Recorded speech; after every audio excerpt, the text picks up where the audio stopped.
নবীদার Saudi আরবে যাচ্ছি পরিবার প্রিয়জনদেরকে ছেড়ে, তাছাড়া প্রিয় মানুষের কাছে যাব, সেই দিক দিয়ে অনেক খুশিও লাগছে। পুরোটা জানেন আমার জন্য কেমন ছিল, বিমানের ভিতরে কি করেছি বা কিভাবে গিয়েছি সবকিছু থাকবে আজকের এই ভিডিওতে। সো পুরো ভিডিওটা দেখার আমন্ত্রণ রইল। হাই এভরিওয়ান, আসসালামু আলাইকুম। তোমরা সবাই কেমন আছো? আই হোপ সো তোমরা অনেক বেশি ভালো আছো। আলহামদুলিল্লাহ আমিও ভালো আছি। আজকের ভিডিওটা আমার জন্য খুব একটা স্পেশাল একটা ভিডিও। ফার্স্ট টাইম বিমান বহন করাটা আমার জন্য খুব বোরিং ফিল হচ্ছিল। তার সাথে প্রিয় মানুষের সাথে দেখা হয়ে আমার সব ক্লান্তি দূর হয়ে গেছিল। রাতের দিকে আমি আমার লাগেজ ব্যাগ সবকিছু গুছিয়ে নিয়েছি, যেহেতু আমি ভোরবেলা রওনা দিয়ে দিব। আমার ফ্লাইট কিন্তু ছিল দিনে 11:30টার দিকে, তো আমার একটু রাতের দিকে সবকিছু রেডি করে সবকিছু গুছিয়ে আমি রাতে রওনা দিয়ে দিব। আর এইদিকে সবার আবদার রাখ থেকেই আমার 30 কেজির থেকে উপরে সামান হয়ে যাচ্ছিল। তারপরও নিজের হাতে 6 থেকে 7 কেজি রেখেছি। এই তো যাওয়ার জন্য একটা আউটফিট বের করেছি, এটা পরে যাব। তার সাথে একটা বোকরা নিয়েছিলাম। আমার ইচ্ছা ছিল অন্য কালারের বোকরা পরবো, পরে দিয়ে ভেবেছি না, ফার্স্ট টাইম যাওয়াটা একটু কালো বোকরাটাই ক্যারি করি। একদম সুন্দর একটা জুতা নিয়েছি। তো যাওয়ার আগে একটু নিজের রুমটাকে একটা ভিডিও করে নিলাম, তার সাথে ঘরের ভিডিওটা করে নিলাম, কারণ যেতে অনেক কষ্ট লাগছিল, কারণ এখানে নিজের হাতে সবকিছু করা মায়াটা একটু বেশি। তারপর আমরা ভোর 4টার দিকে রওনা দিয়ে দিলাম।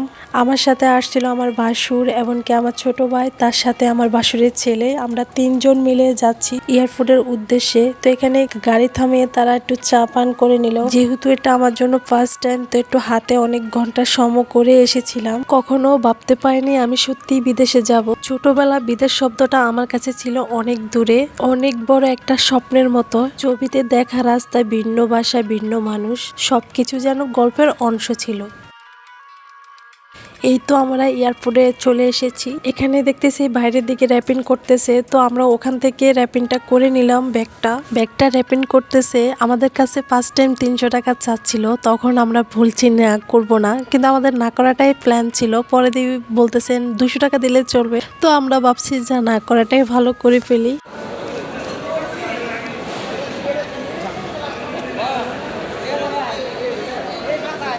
ব্যাগ চেকিং করে চলে আসলাম টিকিট পাওয়ার জন্য, তার সাথে ব্যাগগুলো বুকিং দেওয়ার জন্য। আসার পরে এখানে লম্বা একটা লাইন ছিল, এই লাইনে দাঁড়ায় থাকতে থাকতে প্রায় 2 ঘন্টা হয়ে গিয়েছিল।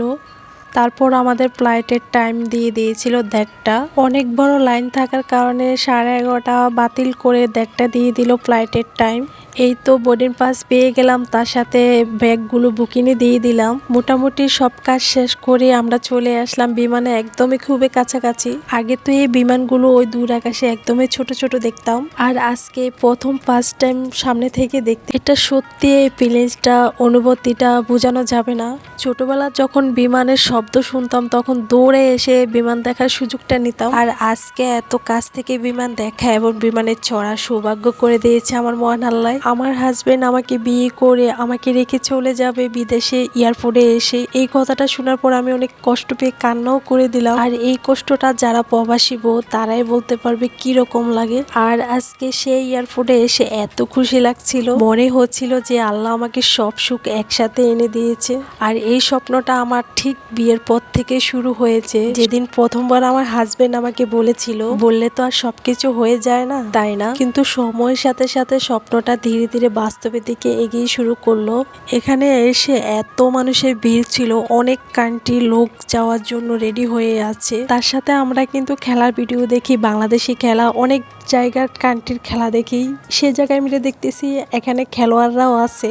1:30টার দিকে ফ্লাইটটা দিয়েও আমাদের সাথে দুর্নীতি করা হচ্ছে। 2টা বেজে গিয়েছে, এমনকি 2:30 বেজে গিয়েছে, 3টা বেজে গেছে, তারপরে আমাদেরকে বিমানে নিচ্ছে না। এখানে 3টা কান্ট্রির লোক একসাথে হওয়ার কারণে সবকিছু এলোমেলো হয়ে গেল। আমাদেরকে ওয়েটিং রুমে মিলে প্রায় অনেক ঘন্টা বসে রাখছে, আর এটা নিয়েও আমাদের সাথে অনেক ঝামেলা হয়ে গেল। এত ঘন্টা ধরে ফ্লাইট মিস করার কারণটা কি? যাই হোক, অবশেষে আমাদের বিমানে ওঠার জন্য ডাকাডাকি করলো। সকাল 8টার দিকে এয়ারপোর্টে ঢুকেছি, 11:30টার দিকে ফ্লাইটের কারণে ওই জায়গায় আমাদেরকে 1:30টা দিয়ে দিল।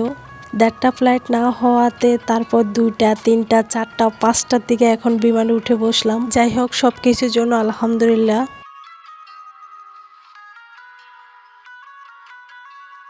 এই তো এখন বিমানে উঠে বসলাম, এখন কিছুক্ষণ পরে বিমানটা ছেড়ে দিবে। আস্তে আস্তে বিমানটা ছাড়তেছে, আর কানটা কেন জানি স্তব্ধ হয়ে যাচ্ছে, মানে কানটা কেন জানি বন্ধ হয়ে যাচ্ছে। আর এই দিকে আমাদের সতর্ক বার্তা দিয়ে দিচ্ছে যে আমরা কিভাবে কি করব সবকিছু আমাদেরকে বুঝিয়ে দিচ্ছে। তো মনোযোগ দিয়ে এগুলো দেখতে পাচ্ছি। এরপরে আমাদেরকে খাওয়া দাওয়ার ব্যবস্থা করে দিচ্ছে। তো আমরা বিমানে উঠা মাত্রই খাওয়া দাওয়া দিয়ে দিল, যেহেতু আমরা সারাদিন না খেয়ে আছি ওই ক্ষেত্রে হয়তো একটু লেট না করে তাড়াতাড়ি দিয়ে দিচ্ছি। আজকে খাবারের মেনুতে আছে রাইস, চিকেন এবং কি সবজি, সাথে আছে ডেজার্ট, সালাদ, কফি, চা এবং ব্রেড, ডিমস। সম্ভাবনা বিমানে খাবারগুলো এগুলি দিয়ে থাকে। অনেকদের কাছ থেকে শুনতে পাই যে খাবারগুলো নাকি মজা হয় না, ভালো লাগে না। ক্ষুধা পেটে থাকার কারণে খাবার যেটাই খাই না কেন খুব ভালো লাগে, মজা লাগে আর কি। জানি না কার কাছে খাবারগুলো কেমন লাগছে, কিন্তু আমার কাছে মোটামুটি ভালো লাগছে। তাছাড়া আমি অনেক ক্ষুধার্ত ছিলাম, সেক্ষেত্রে আমি যেটাই খাচ্ছি না কেন আমার কাছে বেশ মজাই লাগছিল। সকাল দিকে সব তাড়াহুড়ার কারণে কোনো খাওয়া দাওয়া করতে মন চায় নাই। তো একটা ডিশ দিচ্ছে, ওটা খাচ্ছি। খাবার দেখলে বুঝতে পারবেন যে আমি কতটা ক্ষুধার্ত ছিলাম, যে আমি সব কিছুই খেয়ে ফেলছি। মিষ্টি খাবার জিনিস একটু অ্যাভয়েড করি মাঝে মধ্যে, কিন্তু এই খাবারটা আমার ভালো লাগছিল। তারপর আমাদেরকে দিয়ে দিল কফি বা চা। তো আমি কফিটাই নিয়েছি। তো কফিটা একটু চিনি কম হয়েছে, তারপরও আমার কাছে এতটা ভালো লাগেনি। তারপরও আমি একটু খেয়েছি আর কি, বেডটা খাইয়ে নেই। তারপর খাওয়া দাওয়ার পর একটু কার্টুন দেখতেছি বসে বসে, কি করব, সময় কাটাচ্ছে না। তার মাঝে আবার বারবার শুধু এটাই দেখতেছি, আর কয় মিনিট আছে, কয় ঘন্টা আছে, কয় সেকেন্ড আছে, ওটা শুধু বারবার দেখতেছি বিমানটা কোন জায়গায় আছে। আর মাত্র কয়েকটা ঘন্টা আছে, এই কয়েকটা ঘন্টা আমার কাছে বছরের মতো লাগছে।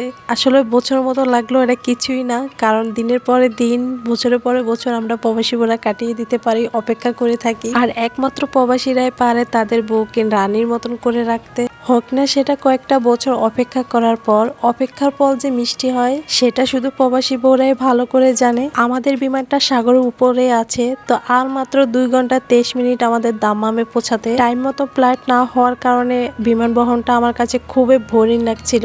খাওয়া দাওয়া শেষ করে আমি চলে আসলাম একটু ওয়াশরুমে। বিমানের ওয়াশরুমটা কেমন তোমাদেরকে একটু দেখিয়ে দিচ্ছি, আর সাথে আমাকে একটু দেখিয়ে দিচ্ছি।